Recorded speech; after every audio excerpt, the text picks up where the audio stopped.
सत्र 2022-23 प्रतिदर्श प्रश्न पत्र कक्षा 10 विषय गणित। समय 3 घंटे 15 मिनट। पूर्णांक 70। निर्देश प्रारंभ के 15 मिनट परीक्षार्थी को प्रश्न पत्र पढ़ने के लिए निर्धारित है, अर्थात इस 15 मिनट में सिर्फ आप प्रश्न को पढ़ सकते हैं। इसमें जो है कोई क्वेश्चन को हल नहीं करेगा। सामान्य निर्देश सभी प्रश्न अनिवार्य हैं। इस प्रश्न पत्र के 2 खंड है। खंड अ 20 अंक के 20 प्रश्न बहुविकल्पी के, जिसके उत्तर OMR शीट पर देने हैं। OMR पर उत्तर अंकित किए जाने के पश्चात से काटे नहीं तथा इरेजर, व्हाइटनर या अन्य का प्रयोग न करें। दूसरा खंड बस 50 अंक के वर्णनात्मक प्रश्न हैं। इस खंड के कुल 5 प्रश्न हैं। प्रत्येक प्रश्न के प्रारंभ में स्पष्टतः लिख दिया गया है कि उनके कितने खंड करने हैं।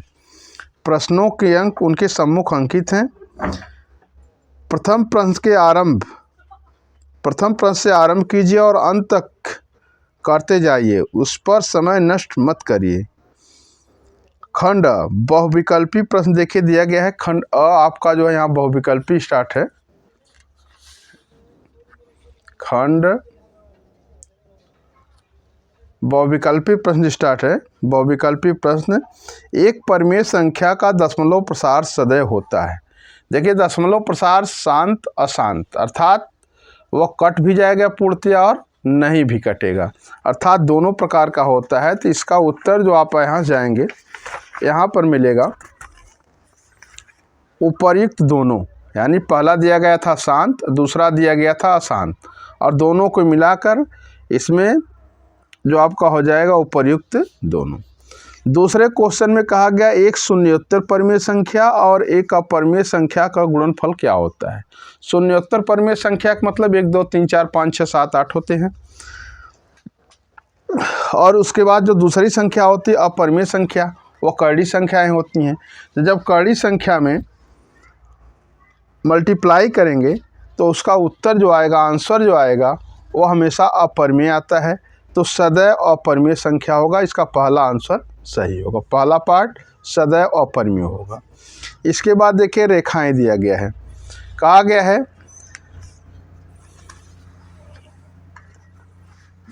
इसमें, देखिए इसमें कहा गया है रेखाओं x बराबर 0 और 2x + 3y बराबर 12 का प्रतिच्छेद बिंदु क्या होगा। का प्रतिच्छेद बिंदु क्या होगा। तो हम लोग जो इसको सॉल्व करेंगे, सॉल्व करने का देखिए इसमें तरीका है, क्योंकि x की वैल्यू एक तरह से दे दी गई है। x की वैल्यू क्या है 0, यानी क्वेश्चन नंबर 3 जो आपका दिया गया है, क्वेश्चन नंबर 3, इसमें x बराबर तो 0 दिया गया है और y निकालना, और यहाँ x + 2y बराबर 12 दिया गया है। तो यहाँ x की जगह 0 लिख देंगे, 2 × 0 हो जाएगा बराबर + 2y बराबर 12 हो जाएगा। तो ये हो जाएगा 2 दूना 4 + 2y बराबर 12 हो जाएगा। तो 2y बराबर हो जाएगा 12 - 4, तो 2y बराबर जो हो जाएगा वो हो जाएगा 8 के। 2y बराबर 8 के। तो जो y की वैल्यू आएगी वो आएगी 8/2 बराबर 4 की। तो 8/2 भागे 4 बराबर 8/2 बराबर 4 हो गया। तो जो उसके बिंदु मिलेंगे, x वाला पार्ट 0 हो जाएगा, y वाला पार्ट 4 हो जाएगा। तो इसका जो कोऑर्डिनेट आएगा 0 और 4 होगा, और इस तरह आपका तीसरा वाला विकल्प सही हो जाएगा। तीसरा वाला विकल्प जो है ये सही है इसमें। इसके बाद दिया गया वो बड़ी से बड़ी संख्या ज्ञात की, जिसमें 17 और 125 से को विभाजित करने पर क्रमशः शेषफल 5 और 8 पर। जब कह दिया गया बड़ी से बड़ी संख्या, इसका मतलब म से निकालना है। बड़ी से बड़ी संख्या का मतलब म से प्राप्त करना है। तो म से प्राप्त करने के लिए हम लोग जो वर्क करेंगे, म से प्राप्त करने के लिए पहले हम लोग संख्या राइट करेंगे। पहले हम जो संख्या राइट करेंगे उसमें लिखा जाएगा क्वेश्चन नंबर 4 70 - 5, क्योंकि इसमें शेष 5 प्राप्त करना है। तो 70 - 5 65 हो जाएगा, और यह हो जाएगा 125 माइनस 8 बराबर 117। अब इन दोनों का फैक्टर कर लेंगे तो 65 का होता है 5 गुणे 13 और 117 का होता है 3 गुणे 3 गुणे 5 होते हैं, 3 गुणे 3 गुणे 13 होता है, 13 नामा 117। तो इसका मास जो हो जाएगा वह 13 हो जाएगा, अर्थात इसको 13 से भाग देने पर 13 पचे 65, 5 शेष बच जाएगा, 13 नामा 117, 8 शेष बच जाएगा। इसके बाद जो है स्टार्ट होता है क्वेश्चन नंबर 5। क्वेश्चन नंबर 5 जो दिया गया है, क्वेश्चन नंबर 5 जो दिया गया है, इसमें कहा गया है समीकरण ax प्लस 2x, समीकरण 2x प्लस ay बराबर 1, समीकरण जो दिया गया है उसमें दिया गया है, यानी 5वें का जो समीकरण जो दिया गया है उसमें देखिए दिया गया है 2x प्लस ay बराबर 1, 2x प्लस ay बराबर 1 है, और दूसरा जो दिया गया 3x माइनस 5y बराबर 7 है। तो 3x माइनस 5y बराबर 7 है। कह रहा है कि कोई हल ना होने के कंडीशन में a का मान क्या होगा। अगर कोई हल नहीं है तो a का मान क्या होगा। कोई हल नहीं है तब a1/a2 is equal to b1/b2 does not equal to c1/c2, अर्थात रेखाएं जो होती हैं वो समांतर होती हैं। तो उस स्थिति में जो हो जाएगा a की जो वैल्यू आएगी, यह देखिए हो गया 2/3 बराबर b1/b2 की जगह रखा जाएगा a/-5। तो a की जो वैल्यू हो जाएगी 5 2 जा 10 माइनस 10/3। a की जो वैल्यू आएगी वो -10/3 आएगी। और क्वेश्चन में देखिए जो दिया गया है यह तीसरा वाला विकल्प सही है, -10/3। यह तीसरा वाला विकल्प -10/3 सही है। इसके बाद देखिए यहाँ कुछ समीकरण दिया गया है। समीकरण दिया गया है छठे क्वेश्चन में, क्वेश्चन नंबर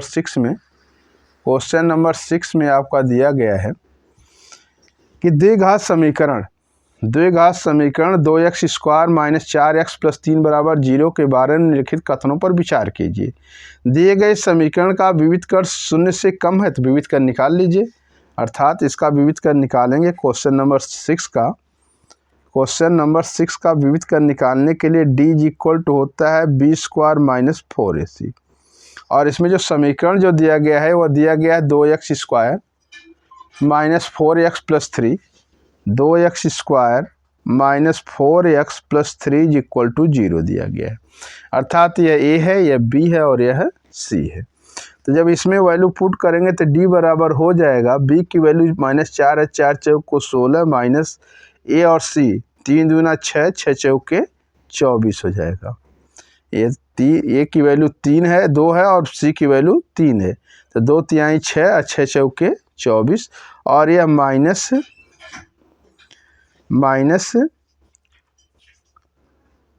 8 आएगा, -8 आएगा। और यह -8 हो गया मतलब लेस देन 0 है, 0 से कम है, लेस देन 0 है। इसके बाद जो हो जाएगा, यानी इसका आपका ए वाला ऑप्शन करेक्ट है, ए वाला ऑप्शन करेक्ट। इसके बाद नेक्स्ट जो दिया गया है, दूसरी बात कहा गया है समीकरण के में कोई मूल वास्तविक नहीं होगा। यह भी सही है, बी वाला भी आपका ऑप्शन सही है, इसमें ए और बी दोनों सही है, क्योंकि जब ऋण में आ गया तो इसका कोई वास्तविक मूल्य नहीं मिलेगा। समीकरण का विविध कर 0 है, यह सी वाला ऑप्शन गलत है, क्योंकि विविध कर जो आया है वो -8 आया है। समीकरण के मूल वास्तविक होंगे, क्योंकि यह भी गलत ही है, क्योंकि मूल्य क्या होंगे, वास्तविक नहीं होंगे, क्योंकि यह ऋणात्मक हो गया है, यानी यह वैल्यू 0 से कम हो गई है। अब देखिए इसमें बाद यहाँ प्रश्न जो दिया गया है, इसका उत्तर निम्नलिखित में सही उत्तर का चयन कीजिए। सही उत्तर के चयन में ए और बी ही सही है। ए सही, ए और बी सही हैं। यहाँ क्या कहा गया, ए और डी सही हैं। यहाँ ए और बी सही है, सी और डी सही है और ए सही है।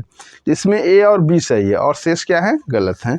अर्थात आपका पहला वाला ऑप्शन जो है सही हो जाएगा, ए और बी सही है, ए और बी सही है, क्योंकि ए और बी ही सही है और शेष जो है गलत है। क्वेश्चन नंबर 7 में दिया गया है ए ओ बी सी एक आयत है। तो पहले आप एक आयत बना लीजिए, एक आयत इस तरह बनाइए। देखिए बहुत इजी क्वेश्चन है, सिर्फ थोड़ा सा कंफ्यूज करने के लिए इसमें ए ओ बी सी कह दिया है। हम लोग जो पढ़ते हैं वो ए बी सी डी पढ़ते हैं। यह क्वेश्चन नंबर 7 का है, यह क्वेश्चन नंबर 7 का है। अब इसके डायगोनल्स को मिला दीजिए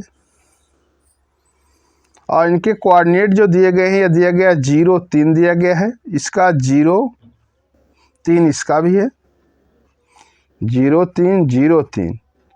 वैसे क्वेश्चन ही कुछ रंग है, एक ही कोऑर्डिनेट हो नहीं सकते हैं, अलग अलग होंगे, क्योंकि ये तो एक ही पॉइंट रिप्रेजेंट कर रहे हैं 0 3 0 3, या माइनस हो सकता है।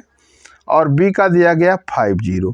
तो जो डायगोनल ऑफ यानी विकर्ण पूछा गया है, तो विकर्ण चाहे आप ओ सी ले लीजिए चाहे ए बी ले लीजिए, वो सेम ही आएगा, कोई अंतर नहीं आएगा। तो इसमें देखिए ये जो पॉइंट है कुछ गलत है, इसमें जो क्वेश्चन में दिया गया है वही सॉल्व हो रहा है। यहाँ जो क्वेश्चन में देखिए दिया गया 0 3 0 3 और 5 0। अब पॉइंट जो भी हो इसमें देखिए विकर्ण यही निकालेंगे ए सी, और ए सी जो हो जाएगा वो कड़ी में x2 minus x1 whole square plus y2 minus y1 whole square, यही वाला फार्मूला अप्लाई कर लेंगे इसमें। तो ये देखिए एक तो 0 है, x2 minus x1, x2 minus से x1 है, ए सी नहीं ए बी फाइंड करेंगे, ए बी, क्योंकि ए सी उसमें फाइंड कर जिसमें ए बी सी डी होता है। तो ये हो जाएगा 0 माइनस 5 के 2 घात प्लस 3 माइनस 0 की 2 घात। तो यह हो जाएगा 25 प्लस 9 25 प्लस 9, और यह जो हो जाएगा वो 35 हो जाएगा करड़ी में, ये करड़ी में 35 हो गया, करड़ी में 34 हो जाएगा, सॉरी ये 34 होगा। और ये जो आपका ऑप्शन दिया गया है इसमें देखिए ऑप्शन नंबर तीसरा सही है, करड़ी में 34, ऑप्शन नंबर तीसरा सही है। इसके बाद देखिए इसका क्वेश्चन आता है, क्वेश्चन नंबर 8 जो दिया गया है, क्वेश्चन नंबर 8 दिखाई दे रहा होगा। ये समीकरण एक्स स्क्वायर प्लस के एक्स माइनस 5/4 बराबर 0 का एक मूल 1/2 है, तो के का मान ज्ञात कीजिए। के की वैल्यू बतानी है, एक्स स्क्वायर माइनस के एक्स, यानी यह क्वेश्चन नंबर 8 है। और क्वेश्चन नंबर 8 जो दिया गया है यह आपका है एक्स स्क्वायर प्लस के एक्स माइनस 5/4 बराबर 0 का एक मूल x है, यानी x बराबर 1/2 रखने पर तो यह देखिए 1/4 हो जाएगा प्लस k/2 हो जाएगा माइनस 5/4 हो जाएगा, माइनस 5/4 बराबर 0। अब देखिए 5 में से यह एक घट जाए, क्योंकि हर समान है इसलिए घट जाएगा सीधा, k/2 बराबर k/2 माइनस 4/4 बराबर 0 हो जाएगा, यह कैंसिल आउट होके 1 आ जाएगा, k/2 बराबर 1 हो जाएगा, क्योंकि माइनस इधर जाएगा प्लस 1 हो जाएगा, अर्थात k की वैल्यू 2 आ जाएगी, k की वैल्यू 2 आ जाएगी। तो इसमें देखिए ऑप्शन नंबर पहला सही है, k की वैल्यू 2 है, ऑप्शन नंबर पहला सही है। दो त्रिभुज समरूप होते हैं। अब देखिए कंडीशन कहा गया है इसमें, दो त्रिभुज समरूप होते हैं यदि उनके संगत कोण बराबर होते हैं, यदि इनकी संगत भुजाएं एक ही अनुपात में होती हैं। उपर्युक्त दोनों इसमें से कोई नहीं, तो उपर्युक्त दोनों सही है, क्योंकि संगत कोण बराबर होते हैं और उपर्युक्त भुजाएं जो होती हैं, जो करिस्पॉन्डिंग साइड्स होती है, वो आपस में क्या होती है, प्रोपोर्शन में होती है, अर्थात अनुपात में होती है। तो ये आपका तीसरा वाला सही हो जाए, क्योंकि पहला और दूसरा मन दोनों सही है। इसके बाद देखिए क्वेश्चन नंबर 10 है, यदि एक समकोण त्रिभुज ABC में कोण C 90 अंश है और AC 3 है और BC 4 है, तो बिंदु C से जाने वाली माध्यिका की माप बताइए। C से जाने वाली माध्यिका की माप बताइए। नेक्स्ट क्वेश्चन है क्वेश्चन नंबर 10। क्वेश्चन नंबर 10 जो गिवन है वो कहा गया यदि एक समकोण त्रिभुज ABC में कोण C 90 अंश है, AC 3 सेंटीमीटर, BC 4 सेंटीमीटर, तो C से जाने वाली माध्यिका की माप क्या होगी? C से जाने वाली माध्यिका की माप क्या होगी? तो इसको निकालने के लिए पहले हम लोग एक ट्रायंगल बनाएंगे। पहले एक ट्रायंगल ड्रा किया जाएगा। एक क्वेश्चन नंबर जो दिया गया है, क्वेश्चन नंबर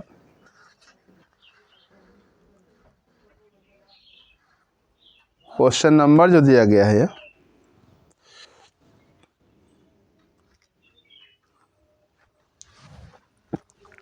क्वेश्चन नंबर 10, और ये आपका है एक ट्रायंगल है। ट्रायंगल में ये A है, ये B है और ये C है। तो ये 4 दिया गया है और ये 3 दिया गया है सेंटीमीटर। 3 ये C है यहाँ पर और B यहाँ पर है, और यह 3 सेंटीमीटर है और यह 4 सेंटीमीटर है। तो AB इज इक्वल टू हो जाएगा पाइथागोरस थ्योरम से 3 का वर्ग प्लस 4 का वर्ग, तो यह हो जाएगा 3 3 9, 4 4 16, 16 9 25 हो जाएगा, और 25 का वर्गमूल 5 हो जाएगा। तो यह जो दिया गया वो 5 सेंटीमीटर है, 5 सेंटीमीटर, 5 सेंटीमीटर। तो हमको फाइंड करना है कि जो माध्यिका यहाँ से आती है इसकी लंबाई क्या होगी, जबकि 90 डिग्री दिया गया था। तो माध्यिका की लंबाई अर्थात यह माध्यिका है तो यह भी मान लीजिए जितना डिस्टेंस होगी, अगर यह x है तो यह x है, तो x इज इक्वल टू हो जाएगा 5/2 इज इक्वल टू 2.5 सेंटीमीटर। तो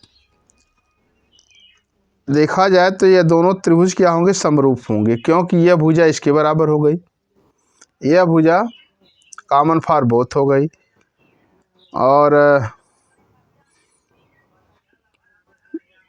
यह जो हो जाएगा 2.5 2.5, और इसमें से ये दोनों त्रिभुज समरूप होंगे। इस दशा में आपका हो जाएगा यह वाला एंगल जो होगा वह इस एंगल के इक्वल होगा, और यह वाला एंगल जो होगा वह इस वाले एंगल के इक्वल होगा। तो जब हम लोग करेंगे तो यह आपका हो जाएगा, अगर इसको हम d मान लेते हैं तो CD स्क्वायर इज इक्वल हो जाएगा 2.5 गुणे 2.5 आएगा, तो CD बराबर 2.5 प्राप्त होगा। यह दोनों त्रिभुज समरूप हो जाएंगे। तो 2.5 का मतलब इसमें आपका विकल्प नंबर पहला सही है। इसके बाद 11वां क्वेश्चन में जो कहा गया है, क्वेश्चन नंबर 11 में कहा गया एक समचतुर्भुज है। समचतुर्भुज में जो होता है इसकी चारों भुजाएं बराबर होती हैं, और ये विकर्ण इसके जो दिए गए हैं यह एक 8 है और एक इसमें 16, 12 और 16 है। यह विकर्ण 12 और यह विकर्ण 16 है, तो इसका आधा जब कर देंगे, क्योंकि यहाँ से यहाँ तक 16 है और यहाँ से यहाँ तक जो है वह 12 है, तो जब इसका हाफ करेंगे तो ये 6 हो जाएगा और यह 8 हो जाएगा। तो साइड पूछा गया है भुजाओं की लंबाई क्या होगी, तो भुजा की लंबाई बराबर हो जाएगा, भुजा की लंबाई कड़ी में 6 का वर्ग प्लस 8 का वर्ग। तो जो 6 का वर्ग होता है, जो 6 का वर्ग होता है वह 36 होता है। जैसे यह हो जाएगा 6 के 36, और यह हो जाएगा 8 8 64, 36 64 जो 100 होता है, और इसका वर्गमूल जो हो जाएगा 10 गुणे 10 करेंगे और 10 आएगा, अर्थात इसकी जो भुजा आएंगी वह 10 सेंटीमीटर होगी। तो इसमें जो ऑप्शन दिया गया है क्वेश्चन नंबर 11 का, क्वेश्चन नंबर 11 का जो ऑप्शन है और दूसरा वाला सही होगा 10 सेंटीमीटर। सेकेंड वाला ऑप्शन जो इसका सही हो जाएगा 10 सेंटीमीटर। इसके बाद जो होगा अगला क्वेश्चन जो दिया गया है क्वेश्चन नंबर 12। क्वेश्चन नंबर 12 में जो कहा गया है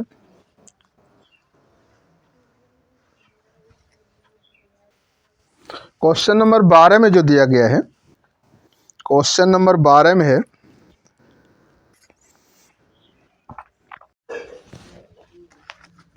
तो क्वेश्चन नंबर 12 में दिया गया है, ये क्वेश्चन नंबर 12 है और इसमें दिया गया है दो समरूप त्रिभुजों की भुजाओं में 4 संबंधित 9 के अनुपात में त्रिभुजों के क्षेत्रफलों का अनुपात क्या होगा।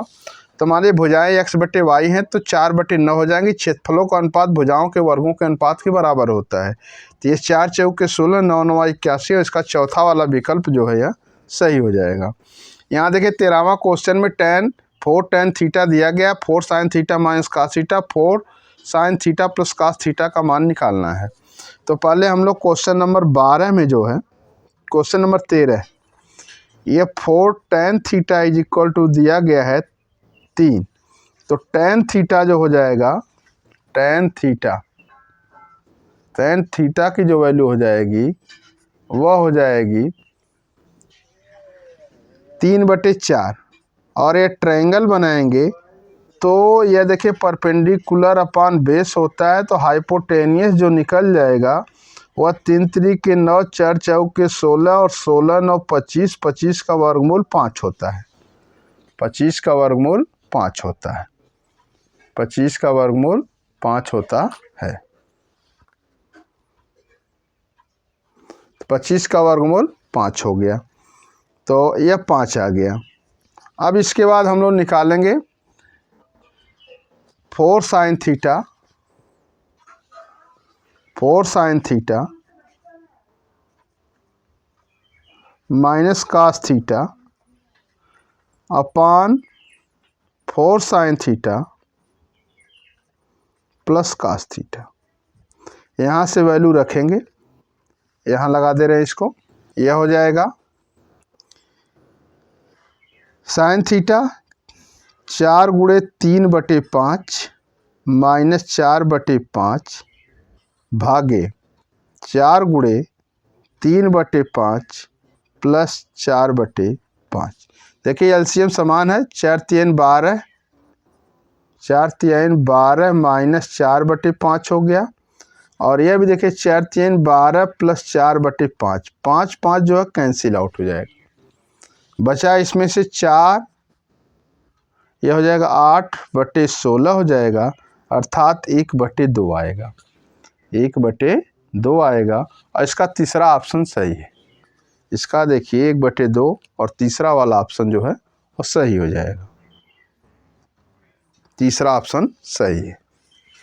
इसके बाद लगाएंगे इसका क्वेश्चन नंबर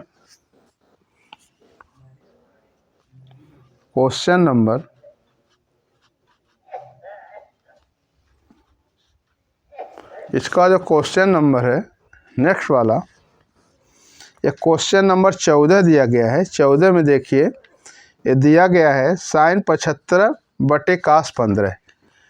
तो इस तरह की कंडीशन देखिए इसमें होता क्या, अगर एक कम्प्लीमेंट्री अर्थात इनको जोड़ने पर कम्प्लीमेंट्री हो जाता है तो इसमें 90 माइनस थीटा का प्रयोग करते हैं। तो ये देखिए हो जाएगा 14 वाला क्वेश्चन, यह दिया गया sin 75 अंश भागे cos 15 अंश। तो sin 75 अंश को हम लिख सकते हैं sin 90 माइनस 15, sin 90 माइनस 15 और नीचे कास को नहीं बदलेंगे, ये कहीं को बदलेंगे, चाहे ऊपर बदलिए चाहे नीचे।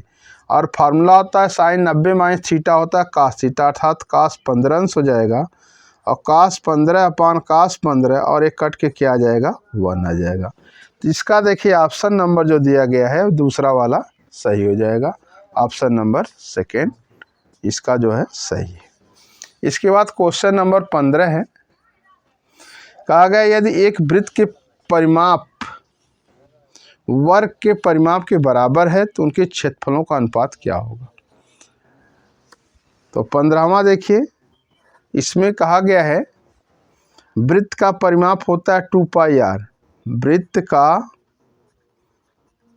परिमाप यह होता है 2 पाई आर। वृत्त का परिमाप होता है 2 पाई आर होता है,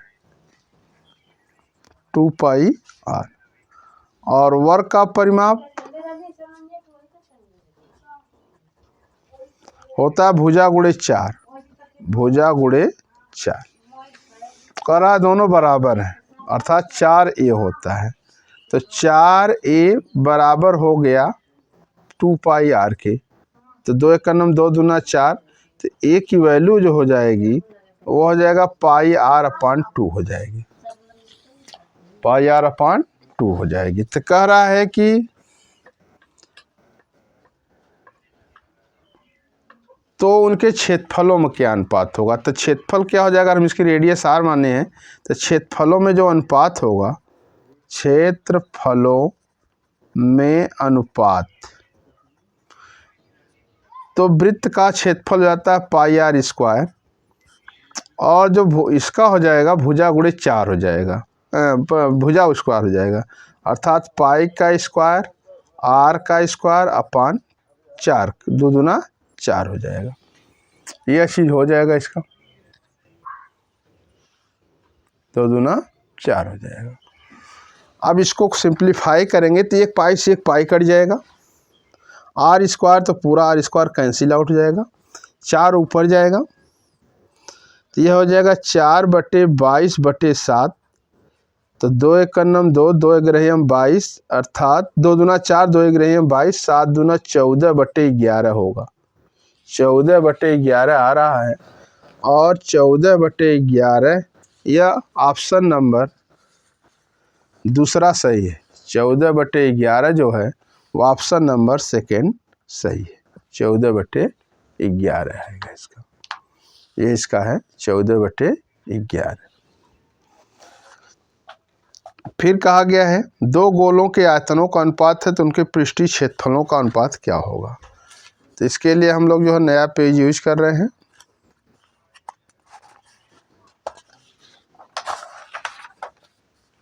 न्यू पेज यूज करेंगे।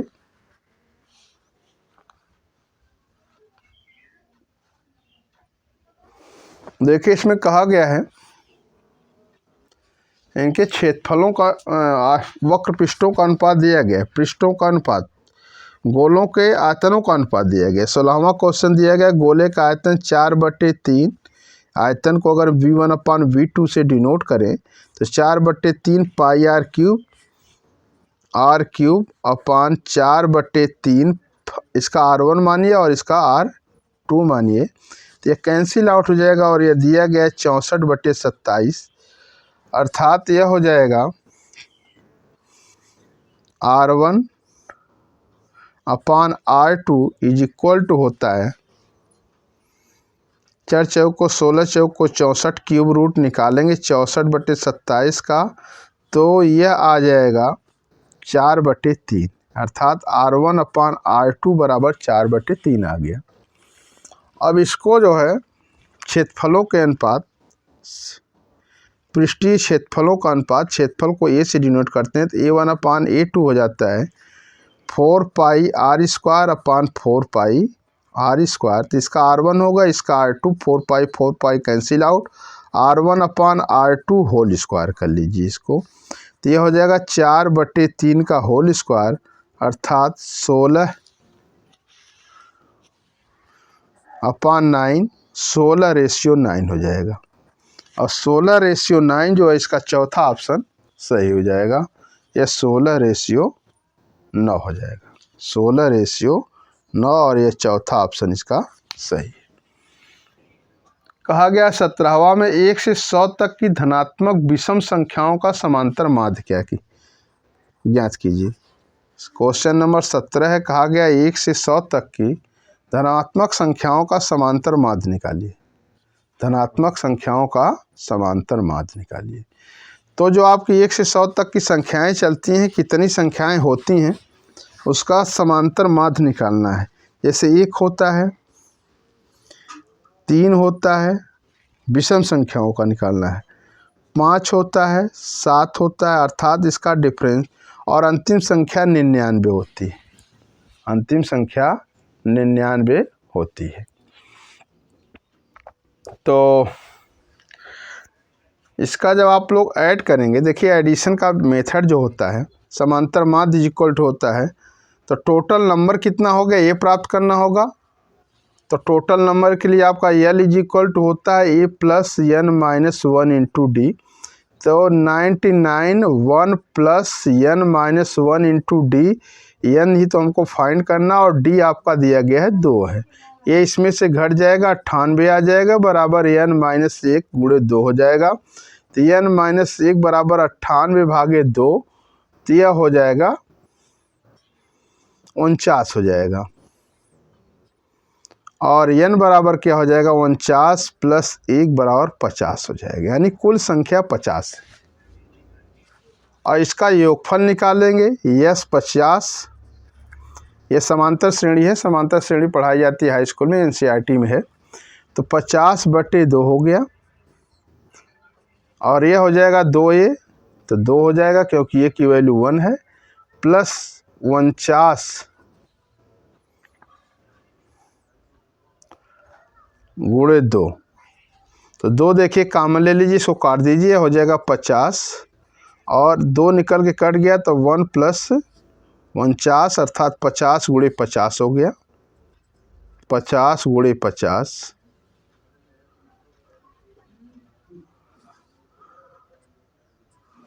और यह हो जाएगा 2 कॉमन हो गया 49 0 0 25 2500 हो गया। इनका सम 2500 हुआ।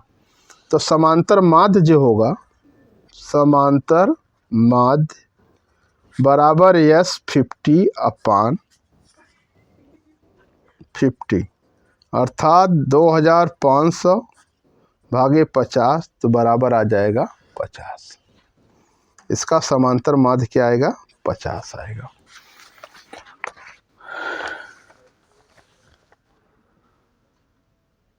सॉरी ये क्वेश्चन देखिए गलत हो गया, इसमें 1 से 10 तक ही निकालना था, इसमें 1 से 50 तक निकाल दिया गया। इसको पुनः लगा दे रहे हैं। क्वेश्चन नंबर 17 यहाँ देख लीजिए। क्वेश्चन नंबर 17, क्वेश्चन नंबर 17 जो है, क्वेश्चन नंबर 17 दिया गया है। 17 1 से 10 तक की संख्याओं, विषम संख्याओं का समांतर माध्य निकालिए। 1 से 10 तक की विषम संख्याओं का समांतर माध्य ज्ञात कीजिए। तो 1 से 10 तक की विषम संख्याओं का समांतर माध्य निकालने के लिए पहले संख्याएं लिख लीजिए। तो इसका जो समांतर माध्य x बार जो हो जाएगा वो हो जाएगा 1 धन 3 धन 5 धन 7 धन 9 और भागे 1 2 3 7 धन 9 भागे 5 हो जाएगा। ऐड कर लेंगे, ये देखिए 15/5 और ये 3 आएगा। 15 भागे 5 तो इसका समांतर माध्य 3 आएगा। और यह देखिए आपका ऑप्शन नंबर दूसरा सही है, 3। ये ऑप्शन नंबर दूसरा सही है। इसके बाद आता है माध्यिका को आलेखन विधि द्वारा निम्नलिखित में से किससे प्राप्त किया जाता है। माध्यिका को आलेखी विधि द्वारा निम्नलिखित में से किसके द्वारा प्राप्त किया जाता है। आयत के द्वारा प्राप्त किया जाता है। बहुभुज नहीं होता है, इसमें से कोई नहीं, तोरण भी नहीं होता है, आयत के द्वारा प्राप्त किया जाता है। यदि कुछ प्रेक्षणों के समांतर माध्य 27 और बहुलक 25 है तो माध्यिका क्या होगी। माध्यिका क्या होगी, 19वां सवाल जो दिया गया है। देखिए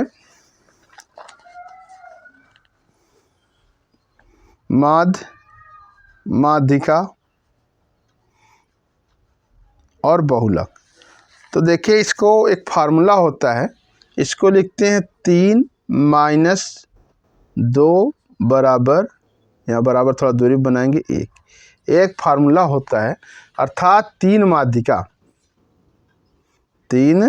माध्यिका बराबर 2 माध्य बराबर होता है बहुलक के। बहुलक ये बराबर बहुलक हो जाता है। 3 माध्यिका, तो हमको माध्यिका निकालनी है, हम लोग 3 माध्यिका यहाँ लिखेंगे। -2 माध्य, तो माध्य दिया गया 27 दूना 54 हो जाएगा बराबर 45 की। तो 3 माध्यिका बराबर हो जाएगी 5 4 9 5 4 9। तो माध्यिका जो आपकी आ जाएगी, माध्यिका बराबर हो जाएगी 99 भागे 3, 3 तिरिके 9, 3 तिरिके 9, 33 आ जाएगी। तो इसमें ऑप्शन नंबर देखिए दिया गया है बुक में, ये पेपर में, ये सैंपल पेपर है, तो इसका ऑप्शन नंबर सेकंड सही है। ऑप्शन नंबर सेकंड सही है। और इसका लास्ट क्वेश्चन जो दिया गया है, वर्गीकृत आंकड़ों की से अधिक प्रकार और से कम प्रकार की संचयी बारंबारता के वक्रों के प्रतिच्छेद बिंदु के बहुभुज से आंकड़ों का प्राप्त होता है। तो यह माध्यक प्राप्त होता है। क्या प्राप्त होता है? माध्यक प्राप्त होता है, क्योंकि संचयी बारंबारता जो निकालते हैं उसमें आपका माध्यक का ही होता है। और इसका question number option number second सही होगा, 20 का आपका सेकंड सही हो जाएगा। माध्यक 20 का सेकंड सही हो जाएगा, माध्यक। अब खंड ब आता है। खंड ब में जो है क्वेश्चन को सॉल्व करना है। 2 क्रमागत धन पूर्णांकों का गुणनफल 2 से विभाज्य है, वह कथन सत्य या असत्य, कारण बताइए। तो इसमें देखिए हम यहाँ इसको सॉल्व कर रहे हैं, यहाँ पर इसको सॉल्व किया जा रहा है।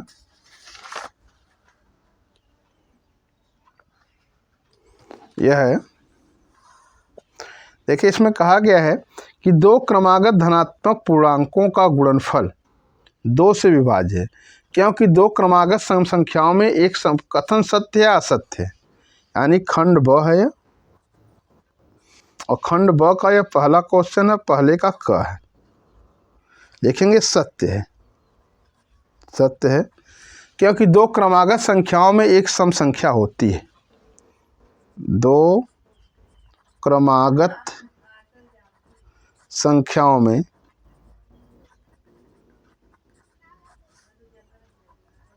एक संख्या सम संख्या होती है।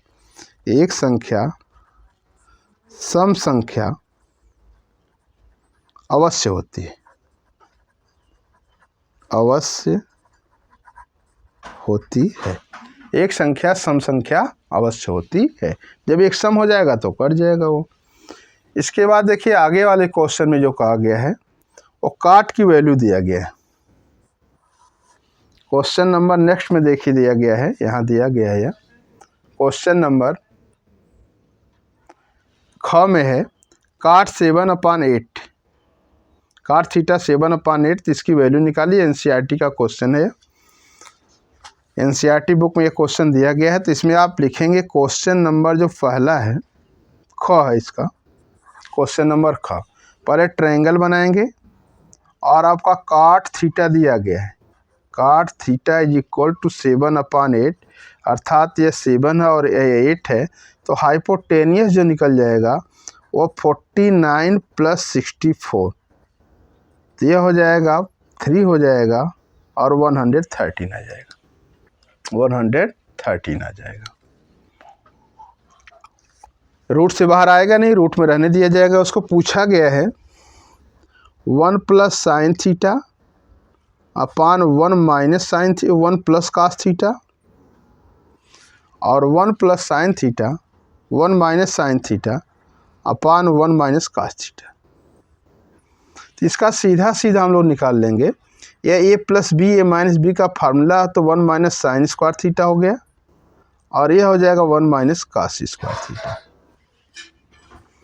तो यहाँ से इसकी वैल्यू जब पुट करेंगे तो 1/7 7 जा 49 अपान, ये देखिए रूट में है तो रूट से बाहर हो जाएगा, और यह 1/64 64 अपान 113। जब यह इसमें मल्टीप्लाई होकर सब्सट्रैक्ट होगा तो ये 64 ऊपर आ जाएगा, यह इसमें मल्टीप्लाई होगा तो 49 ऊपर आएगा। तो ये हो जाएगा 64 अपॉन 112 डिवाइडेड बाई 49 अपॉन 112, तो ये कट जाएगा, 64 अपॉन 49 आएगा इसका आंसर।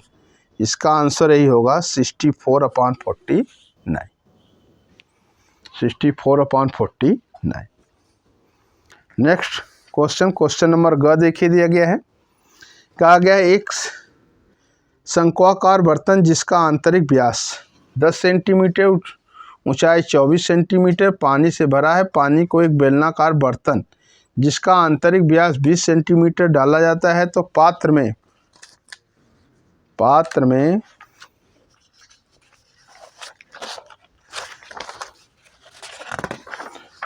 में डाले गए पानी की ऊंचाई ज्ञात कीजिए। यानी शंक्वाकार बर्तन में भरा हुआ उसको बेलनाकार बर्तन में डाला गया है। शंक्वाकार बर्तन में भरा है उसको बेलनाकार बर्तन में डाला गया है। तो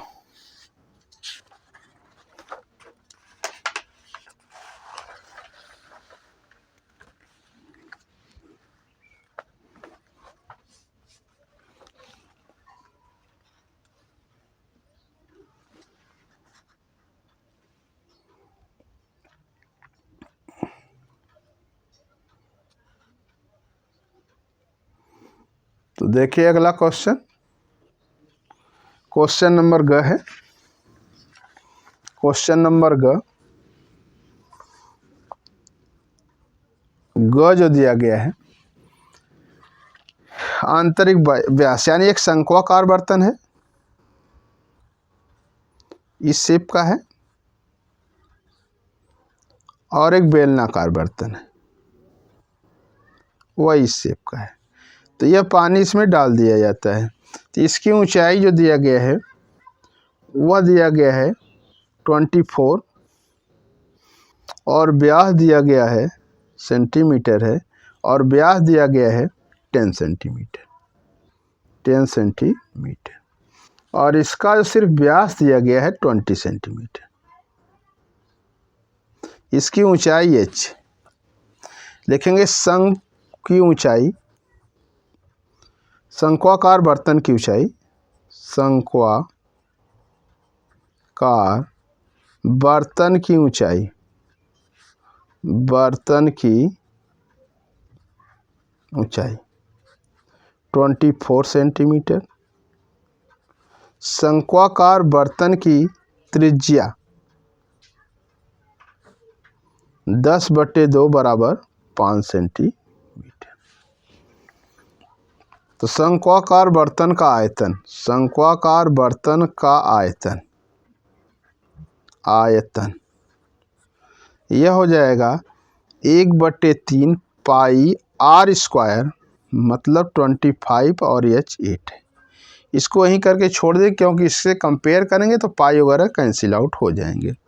फिर लिखेंगे बेलन, माना बेलन की ऊंचाई h है, माना बेलन की ऊंचाई बराबर h सेंटीमीटर।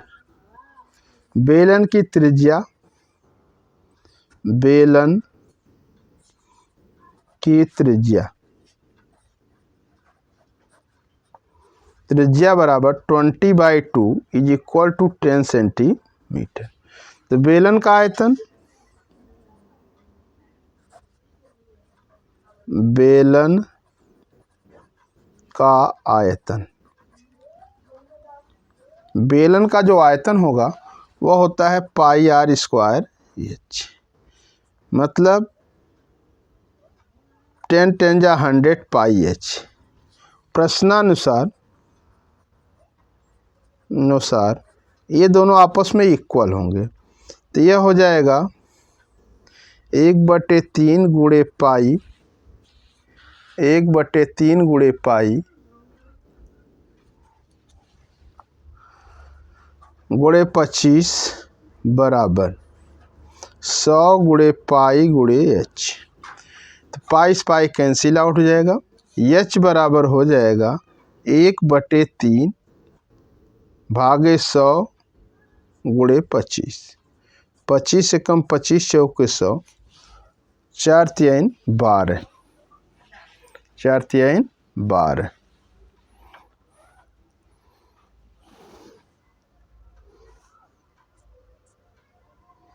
यह हो जाएगा 1/12 सेंटीमीटर। इसको कैलकुलेट करके निकाल देंगे और आ जाएगा। या तो यहीं तक रहेगा, क्योंकि एनसीईआरटी में जितने क्वेश्चन दिए गए हैं उसको डेसिमल तक नहीं ले गया है। तो इस कंडीशन में 1/12 सेंटीमीटर हो जाएगा, क्योंकि इसका व्यास ज़्यादा है, 20 सेंटीमीटर है। तो 20 सेंटीमीटर व्यास में कितनी ऊंचाई तक जाएगा, तो बता दिया ये ऊंचाई तक कितना जाएगा, 1/12 हो जाएगा। क्योंकि इसका जो व्यास दिया गया था 10 और इसका व्यास जो दिया गया वो 20, वो कॉनिकल था और सिलेंड्रिकल, तो 1/12 आएगा। प्रश्नानुसार 1/3 पाई गुणे 25 गुणे 8 बराबर 100 पाई एच हो गया। तो पाई से पाई कैंसिल आउट हो जाएगा, एच बराबर हो जाएगा 1/3 गुणे 25 गुणे 8 बटे 100। 25 से कम 25, 25 चौक को 100, 4 एक कम 4, 4 दूना 8, 2/3 सेंटीमीटर, या इसको लिख सकते हैं 6.67 सेंटीमीटर।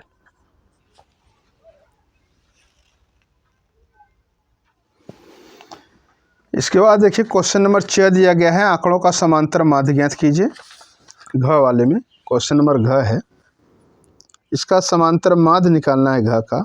वर्ग अंतराल दिया गया है यहाँ, वर्ग अंतराल, वर्ग अंतराल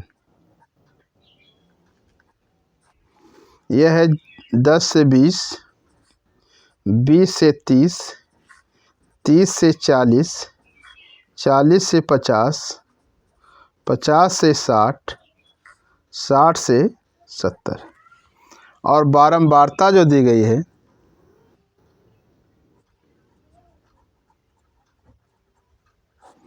वह है 2, 7, 12, 15, 8, 6। तो बारंबारता का योगफल निकाल लीजिए, सिग्मा एफ बोलते हैं इसको, एफ से डिनोट करते हैं। 7 2 9, 12 9 21, 21 15 36, 8 44, 6 50,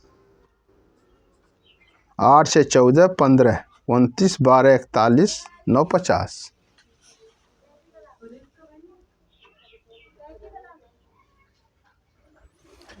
तो ये हो गया 50। और इसका फिर यक्स फाइंड करेंगे।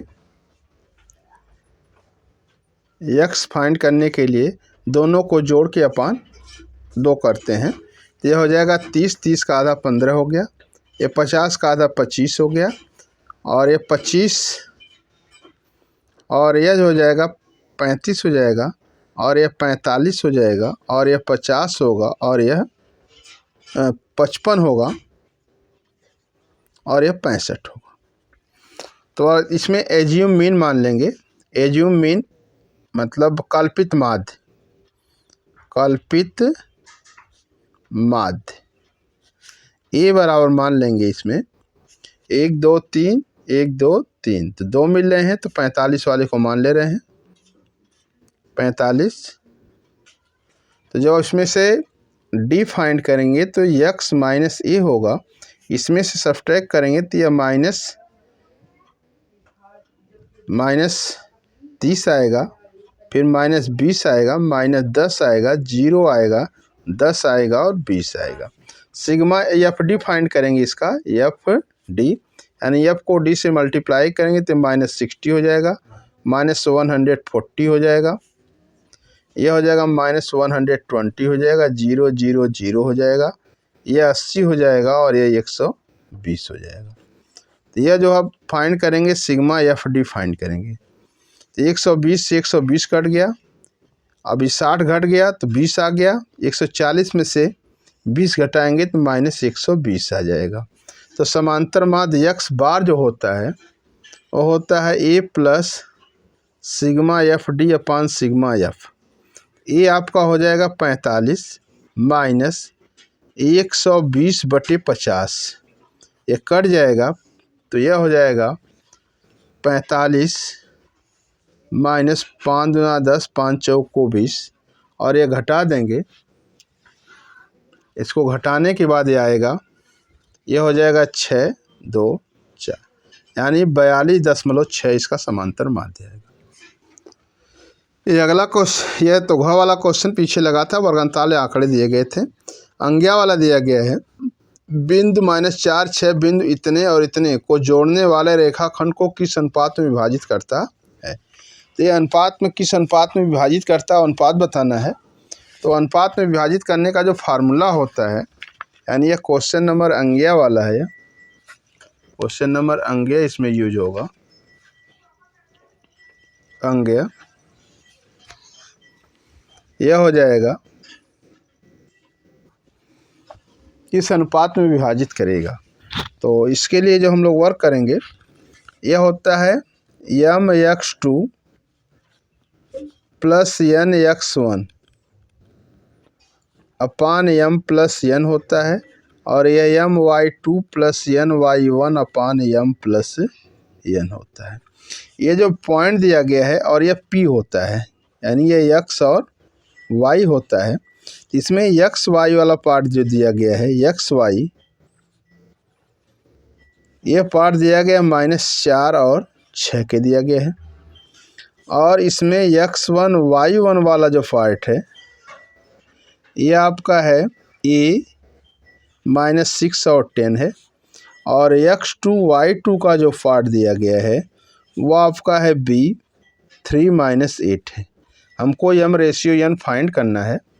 तो इसके लिए हम लोग क्या करेंगे, यह वैल्यू इसमें पुट कर देंगे, और यह -4 और 6 बराबर हो जाएगा।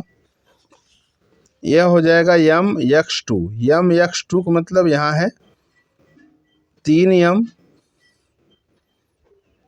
माइनस 6n भागे m प्लस n। और यह देखिए हो जाएगा my2 minus 8m plus 10n भागे m प्लस n। तो इसमें किसी एक को लेके हम सॉल्व करेंगे और m और n में रेशियो फाइंड कर लेंगे। तो यह हो जाएगा 3m माइनस 6n अपान m प्लस n बराबर -4 के हो जाएगा। यह इधर हो जाएगा 3m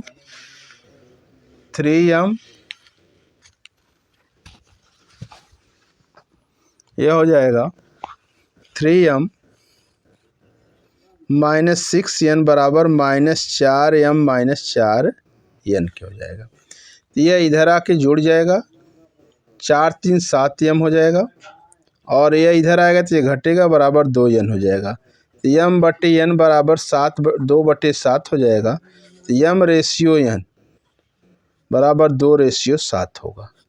ये इसकी वैल्यू फाइंड होगी। जो नेक्स्ट क्वेश्चन दिया गया है, के का मान ज्ञात की जबकि दिए गए बिंदु संरेख हैं। तो दिए गए इस बिंदु संरेख का जो फार्मूला होता है, त्रिभुज का क्षेत्रफल 0 कर लीजिए। या तो यह संरेख है तो इसके बीच की दूरी और इसके बीच की, और यह निकाल के ऐड कर लिए। तो ऐसे इसके लिए त्रिभुज का क्षेत्रफल बराबर 0 करना ही सबसे आसान होता है। यदि रेखाएं संरेख हैं तो त्रिभुज का क्षेत्रफल जो हो जाता है वो 0 हो जाता है। और च वाला पार्ट है इसका, च वाला इसका पार्ट है। और इसमें जो दिया गया है, बिंदु जो दिए गए हैं, ए बराबर दिया गया है 2 3, बी बराबर दिया गया है 4 के, और सी बराबर दिया गया है 6 - 3 के। यदि ये संरेख हैं तो त्रिभुज का क्षेत्रफल 0 होगा। यदि ए बी सी संरेख हैं, संरेखी हैं, तो त्रिभुज का क्षेत्रफल जो हो जाए 0 हो जाएगा। और त्रिभुज का क्षेत्रफल क्या होता है, 1/2 होता है in bracket x1 y2 - y3 x2 y3 - y1 plus x3 y1 - y2, और यह हो गया 0। तो 1/2 यहाँ हो जाएगा, 1/2 यहाँ हो जाएगा, 1/2। और यह पॉइंट इसमें पुट करेंगे। x1 देखिए 3 है, और y2 minus y3 k plus 3 हो जाएगा। x2 जो दिया गया 4 है, y3 माइनस y1 माइनस 3 हो जाएगा। और x3 6 दिया गया है और y1 minus y2 3 minus k हो जाएगा। और यह पूरा 0 हो गया तो ये 1/2 वहाँ 0 हो जाएगा। अब हम लोग इसको ओपन करेंगे ब्रैकेट को, 3k प्लस 3 3 जा 9 हो जाएगा। और ये हो जाएगा 4 इंटू माइनस 9 होगा। और यह हो जाएगा 6 3 या 18 minus 6k is equal to 0 हो जाएगा। तो 6 प्लस 3 तो इसमें सब्सट्रैक्ट हो जाएगा, प्लस 3 यह हो जाएगा minus 3k plus 9 minus 36 plus 18 is equal to 0। ये 27 होगा, 27 36 में से सब्सट्रैक्ट हो जाएगा तो माइनस से 3 आएगा, माइनस 3k माइनस 9 आएगा इसमें। और यह हो जाएगा माइनस से 9 इज इक्वल टू 0। तो minus 3k is equal to 9, तो k इज इक्वल टू हो जाएगा 9 अपान माइनस 3, तो माइनस 3 3 जा 9, तो यह वैल्यू माइनस 3 फाइंड होगी। जो दूसरा प्रश्न है उसका क वाला भाग कहा गया है, इसका क वाला पार्ट कहा गया है। एक क वाला क्वेश्चन है इसका, दूसरे का कह रहा है कि ग्राफ द्वारा जांच कीजिए कि रैखिक समीकरण 2x प्लस वाई माइनस 6 बराबर 0, 4x माइनस 2y माइनस 4 बराबर 0 संगत हैं। यदि ऐसा है तो ग्राफीविद द्वारा हल ज्ञात कीजिए। तो इसका पूरे का मीन्स यही है कि इसका ग्राफ आपको ड्रा करना है। तो पहले हम इसके पॉइंट निकालेंगे। पहला जो समीकरण दिया गया है, यह दिया गया है 2x प्लस वाई माइनस 6 बराबर 0 है, तो y बराबर हो जाएगा 6 माइनस 2x, 6 माइनस से 2x। तो x की वैल्यू अगर हम अलग अलग रखेंगे तो y की वैल्यू अलग अलग प्राप्त होगी। जैसे अगर मान लीजिए हम x की वैल्यू 3 वैल्यू कम से कम हम पुट करेंगे, x हो गया और यह y हो गया। एक वैल्यू 1 पुट करते हैं, एक 2 पुट करते हैं और एक 3 पुट करते हैं। जब हम 1 पुट करेंगे तो ये 2 हो जाएगा, 6 में से 2 तो 4 हो जाएगा, यानी 6 में से 2 जाएगा 4, 2 दूना 4 तो यहाँ 2 आएगा। और जब 3 दूना 6 हो जाएगा तो ये वैल्यू 0 आ जाएगी। एक तो यह हो गया एक भाग। दूसरा जो हो जाएगा, दूसरा भाग जो आ रहा है वह है आपका इसका 4x माइनस 2y माइनस 4 बराबर 0। तो यहाँ देखिए पहले 2 से इसको डिवाइड करिए तो हो जाएगा 2x minus 2 minus Y minus 2 बराबर 0।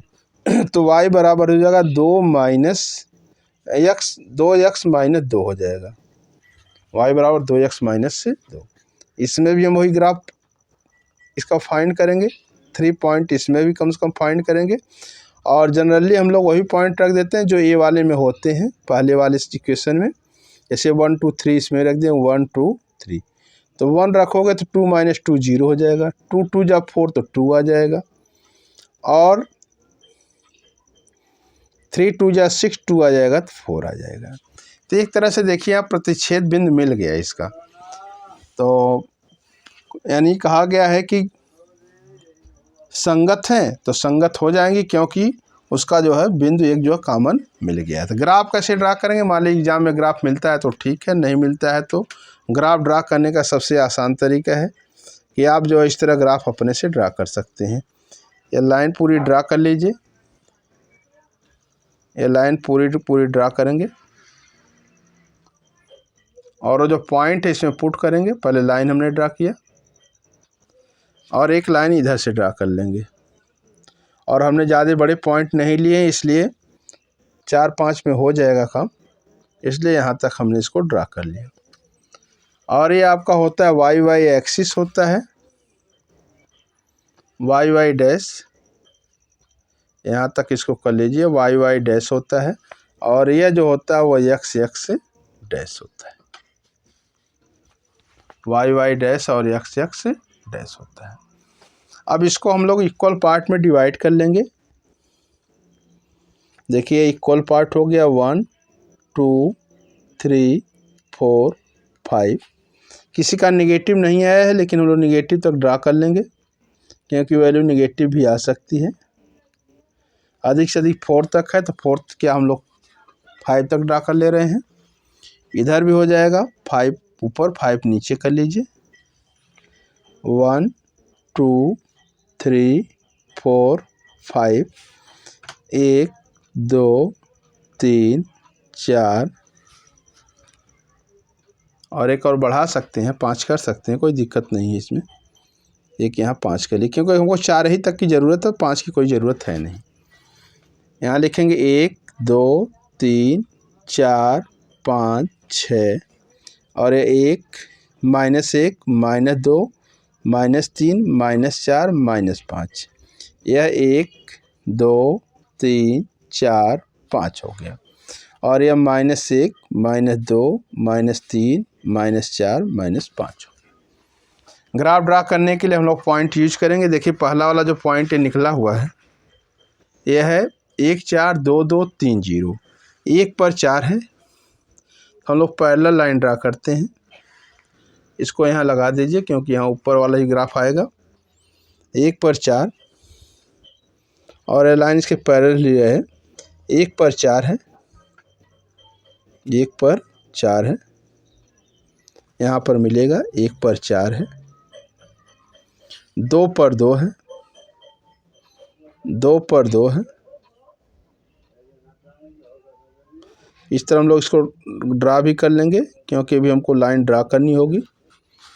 इस तरह इसको डॉटेड लाइन से मिला लेते हैं ताकि पॉइंट कंफर्म हो जाए कहाँ है, क्योंकि ग्राफ में आपका इस तरह मिल जाएगा, अपने आप उसमें रहता है। और यह जो आपका है यह 2 पर 2 है और फिर इसके बाद 3 पर 0 है। 3 पर 0 यहाँ हो गया। इसका इस तरह सीधा सीधा एक लाइन ड्रा होगा, यही आपका ग्राफ है। इस तरह इसका एक लाइन सीधा सीधा ड्रा हो जाएगा। और यह जो है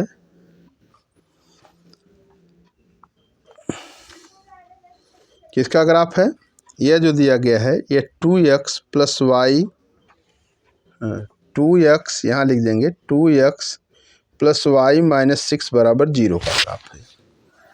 फिर इसके बाद इसका 1 पर 0 है, 1 पर तो 0 हो गया इसका। 2 पर 2 यही मिलेगा और 4 पर 3 है, 3 पर 4 है, 3 पर 4 है। 3 पर 4 यहाँ से डॉटेड लाइन बनाएंगे इसका। 3 पर 4 इसको रिप्रेजेंट करेंगे। 3 पर 4 है। अब इसको 3 पर 4 राइट करेंगे और इसको यहाँ से मिलाएंगे। और यह जो ग्राफ बना है यह बना है 4x - 2y - 4 = 0 का। तो लिखेंगे, पूछा गया आंसर में कि क्या संगत हैं, तो लिखेंगे रेखाएं संगत हैं, रेखाएं संगत हैं, रेखाएं संगत हैं। और हल जो हो जाएगा x = 2 और y = 2। यह इसका हल है, x = 2 y = 2। इसका ख वाला पार्ट है, दो संख्याओं के वर्गों का अंतर 180 है। छोटी संख्या का वर्ग बड़ी संख्या का 8 गुना है। छोटी संख्या का वर्ग बड़ी संख्या का 8 गुना है। दोनों संख्याएं ज्ञात कीजिए। माना बड़ी संख्या x, माना बड़ी संख्या x है, यानी इसका ख वाला पार्ट जो है, ख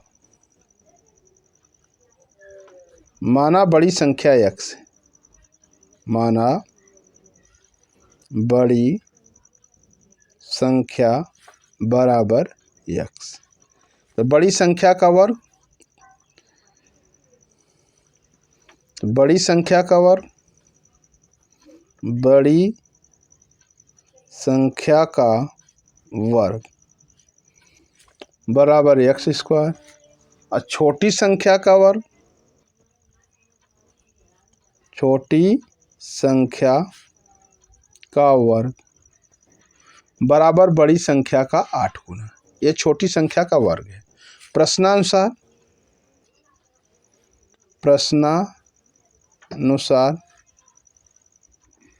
x square plus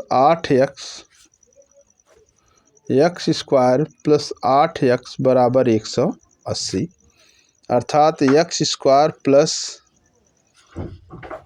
8x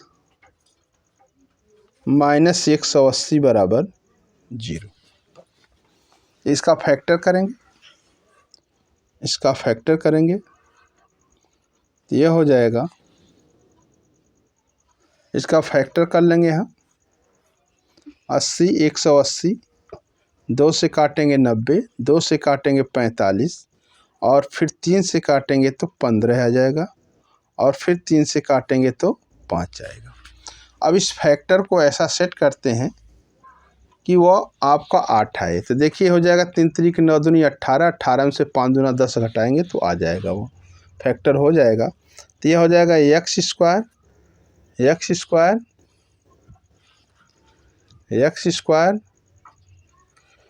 plus 18 x minus 10 x minus 180 बराबर 0।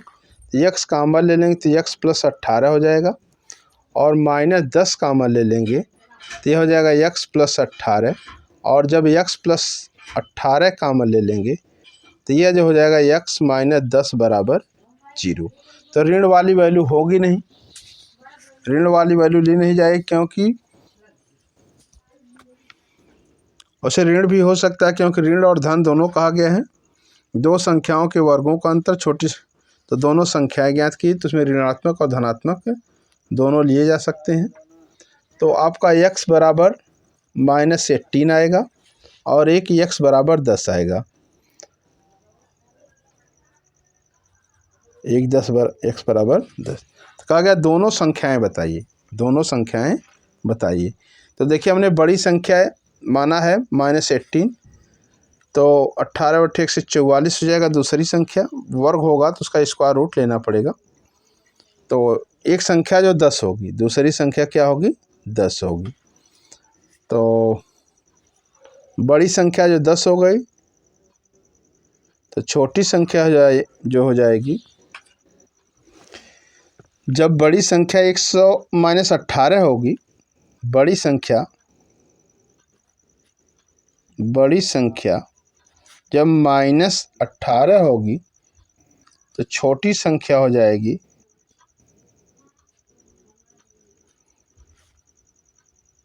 रूट -18 बटे 144 हो जाएगा, जो कि असंभव है। ये संभव नहीं है, क्योंकि ये संख्या जो हो जाएगी वो अपरिमेय संख्या हो जाएगी।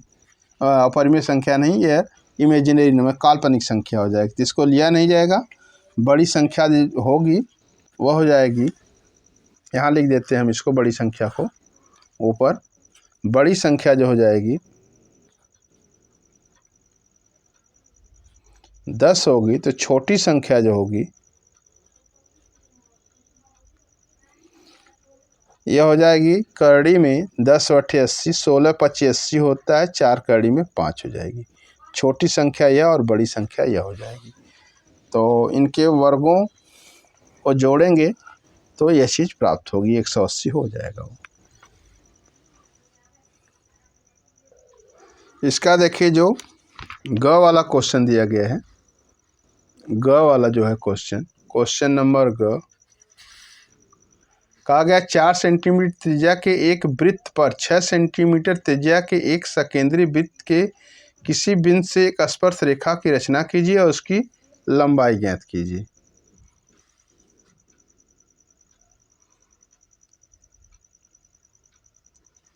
रचना कीजिए और उसकी एक लंबाई ज्ञात कीजिए। तो इसमें आपका देखिए क्वेश्चन नंबर ग है,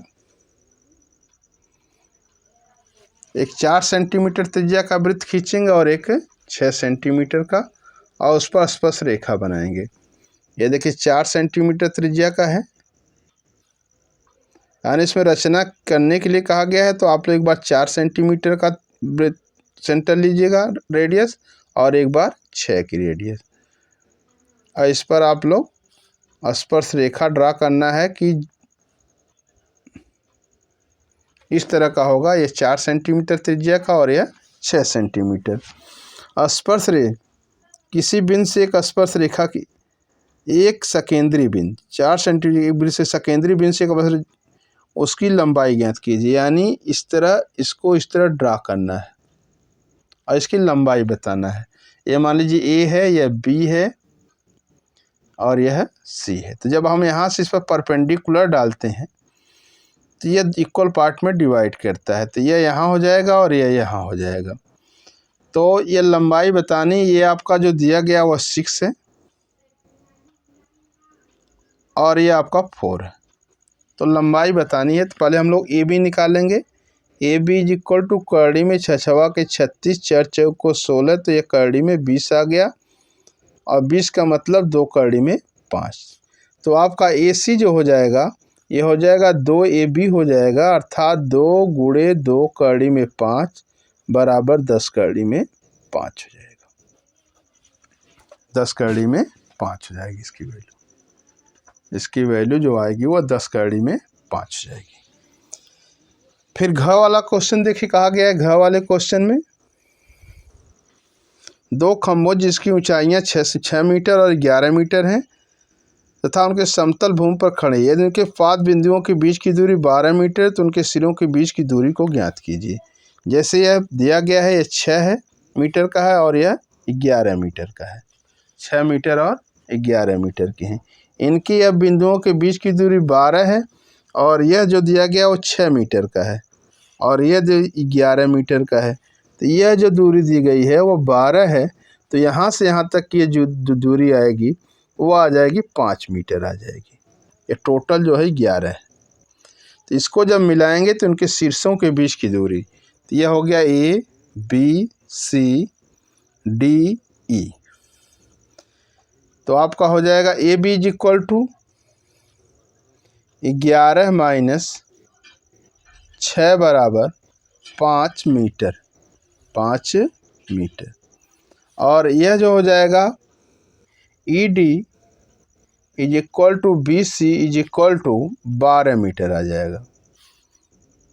तो A C is equal to हो जाएगा, यही शीर्षों के बीच की दूरी है, तो यह हो जाएगा A B square plus B C square is equal to 25 plus 144 equal to 169 और यह हो जाएगा 13 मीटर।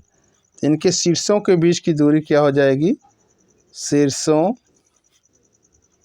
के बीच की दूरी बराबर 13 मीटर हो जाएगी। शीर्षों के बीच की दूरी जो हो जाएगी वो 13 मीटर हो जाएगी। अर्थात यह हो जाएगा 5 25 12 12 में 144 169 और यह 13 आ गया, अर्थात शीर्षों के बीच की दूरी 13 मीटर हो जाएगी। इसके बाद क्वेश्चन नंबर अंग्या कहा गया किसी स्कूल की कक्षा 10, यानी क्वेश्चन नंबर अंग्या कहा गया है किसी स्कूल की कक्षा 10 की 51 लड़कियों की ऊंचाइयों का एक सर्वेक्षण किया गया, निम्नलिखित आंकड़े प्राप्त हुए, माध्यक ज्ञात कीजिए। माध्यक ज्ञात कीजिए। क्या है? दवाइयों ना खाए छुट्टी करला, छुट्टी तंगा तो पकड़ ही लगा, पकड़ ले गए है ना, भगवा वो करत हुए एमे त हम कैसे आई अब बता दो।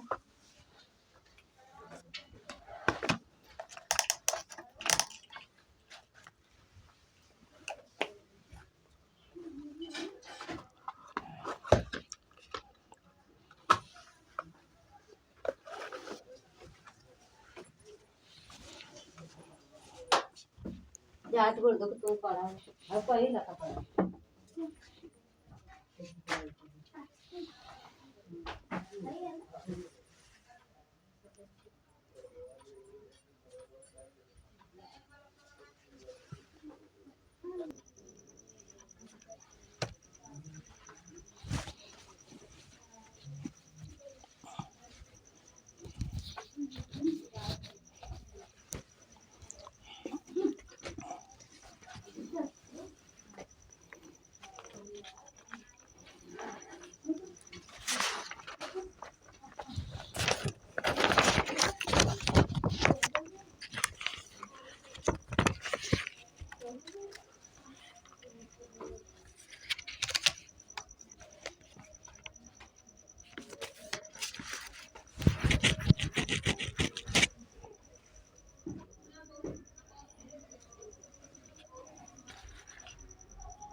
और इसमें देखिए दिया गया है 28.5 20 और ये दिया गया 30 माइनस एक्स माइनस 5.20 इंटू 10। जब उसको सिंप्लीफाई करेंगे तो ये आएगा 28.5 25 माइनस x/2। 2 का इधर ला के गुणा कर देंगे 17 हो जाएगा और यह 25 आके 25 में से 17 सब्ट्रैक्ट होगा तो 8 आएगा। तो एक्स की वैल्यू जब 8 आ गई तो यहाँ वाले में इसकी वैल्यू पुट करेंगे जो पहले आ चुका है x प्लस वाई इक्वल 15, तो y की वैल्यू 7 आएगी। तो यानी x की वैल्यू जो है 7 आई और y की वैल्यू जो है x की वैल्यू 8 आई और y की वैल्यू 7 आ गई।